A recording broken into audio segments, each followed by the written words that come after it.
In response to one of my students, I'm actually going to make a case study of my property business and how I apply the 7Ds from idea to launch.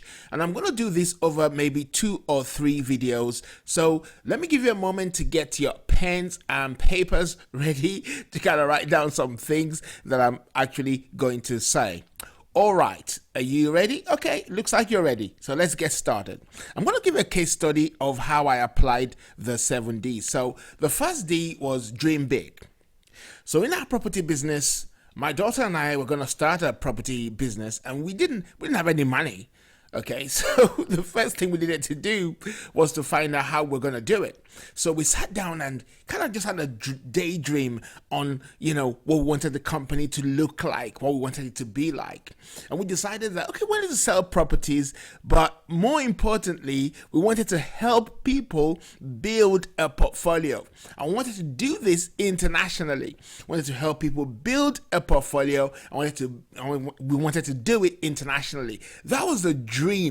And part of the dream was that in the first 2 years, we wanted to earn in the region of over $150,000.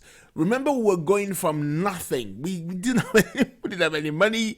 We didn't have experience really, but we had a love for it. We had a passion for it. So that was the dream. And that was, to us, that was a big dream.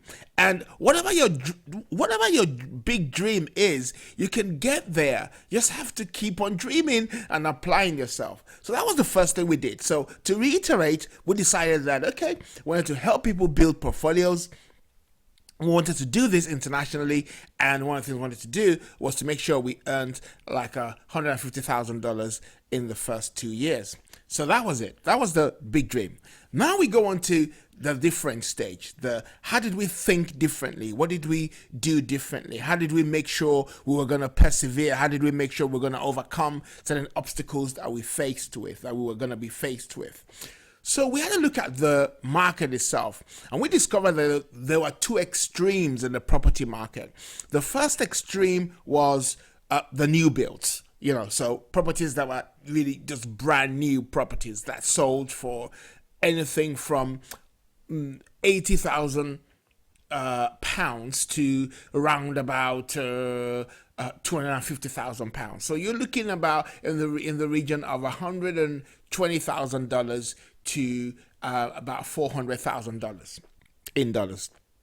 So those were one part of it. The other part of it were properties that were used properties or old properties, old stock that sold in the region of £25,000 to £50,000. Those were very good because they rented out very well. They were they were hardly on the market. You had to really search hard to find them.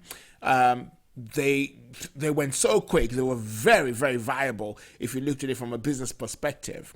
So those were the 2 extremes that we saw. But we kind of thought, okay, how are we going to be different? What do we want to do differently? So we began to think about, what our own unique selling proposition or unique selling point was going to be.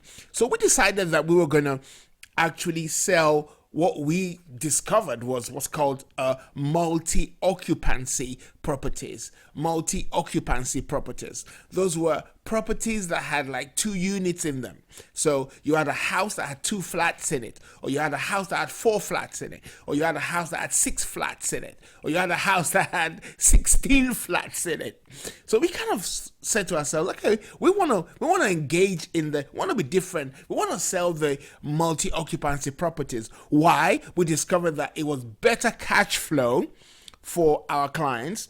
It was going to reduce void, because if you had one property on let and the other one was empty, at least you were making some money, and not the whole property was empty. So it reduced void period, and it offered better yield in terms of investment. So we thought, that was really good. So we positioned ourselves as a multi-occupancy property developers or property agents, whatever term you want to put on us. So that was our decision. That was how we were different.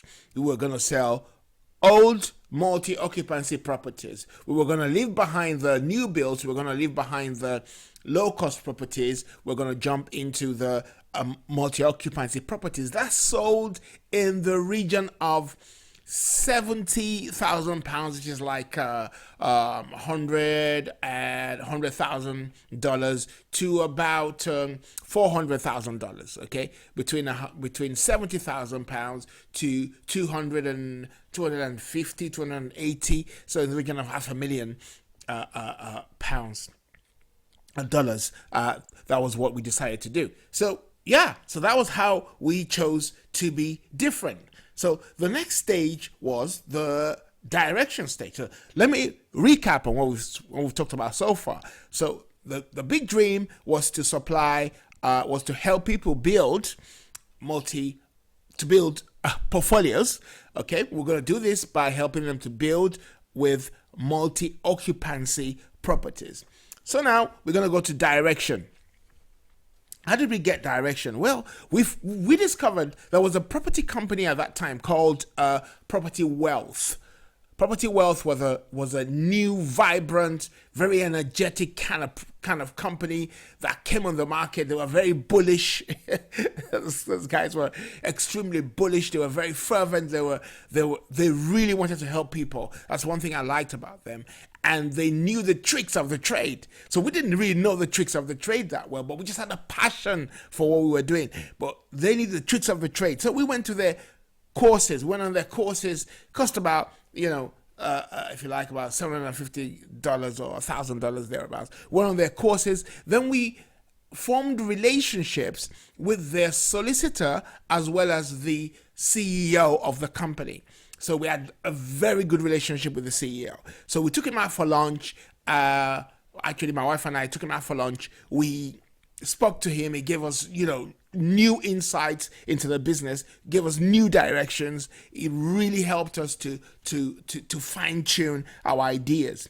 So we also registered with property associations. So that helped us as well. Then we formed relationships with established property developers. And that meant that we were getting incredible amount of information. So you can see that we were using all these 3Ds. We've gone from dreaming big to being different and then getting direction from at least 3 key people, because the property association helped us to become extremely legal. So when we gave out rent agreements or rental agreements, they were sound, and we could evict clients that weren't paying their rents. So we had very strong legal backing to what we were doing, and we had a solicitor as well on board, and so we were like just working these 3Ds so far. So on the next video, we're gonna go to the 4th to the 7th D. So see you in the next lecture.